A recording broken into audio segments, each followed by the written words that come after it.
नमस्कार दर्शकों, स्वागत है आपका हमारे चैनल प्रभात कहानी में। सभी दर्शकों और प्रिय भक्तों को नवरात्र पर्व की हार्दिक शुभकामनाएं।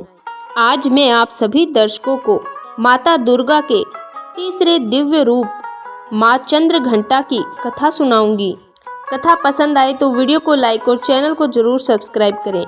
नवरात्रि के तीसरे दिन मां चंद्रघंटा की पूजा की जाती है। इस देवी के मस्तक पर घंटे के आकार का आधा चंद्र है। इस देवी के 10 हाथ हैं, जो खड्ग और अस्त्र शस्त्र से सुशोभित हैं।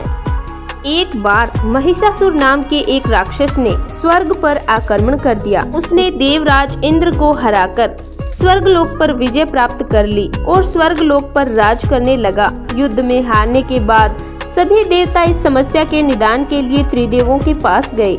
देवताओं ने भगवान विष्णु, महादेव और ब्रह्मा जी को बताया कि महिषासुर ने इंद्र, चंद्र, सूर्य, वायु और अन्य देवताओं के सभी अधिकार छीन लिए हैं और उन्हें बंदी बनाकर स्वर्गलोक पर कब्जा कर लिया है। महिषासुर के अत्याचार के कारण देवताओं को धरती पर निवास करना पड़ रहा है।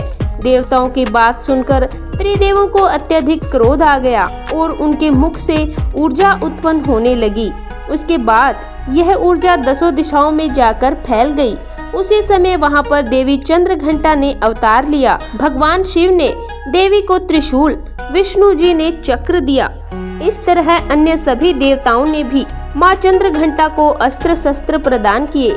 इंद्र ने मां को अपना वज्र और घंटा प्रदान किया। भगवान सूर्य ने मां को तेज और तलवार दिए। इसके बाद मां चंद्रघंटा को सवारी के लिए शेर भी दिया गया।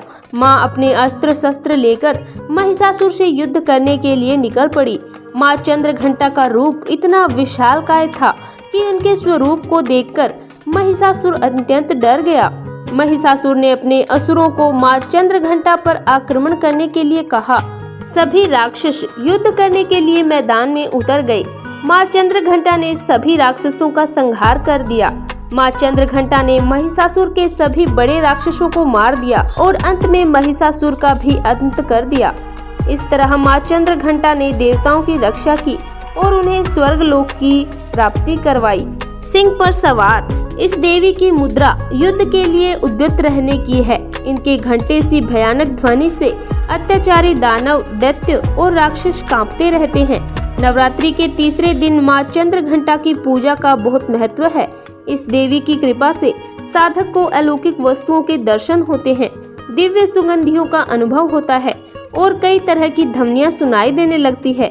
लेकिन ध्यान के इन क्षणों में साधक को बहुत ही सावधान रहना चाहिए। इस देवी की आराधना से साधक में वीरता और निर्भयता के साथ ही सौम्यता और विनम्रता का विकास भी होता है। इसलिए हमें चाहिए कि मन, वचन और कर्म के साथ ही काया को विहित विधि विधान के अनुसार परिशुद्ध पवित्र करके चंद्रघंटा के शरणागत होकर उनकी उपासना आराधना करनी चाहिए। इससे सारे कष्टों से मुक्त होकर सहज ही परम पद के अधिकारी बन सकते हैं। यह देवी कल्याणकारी है।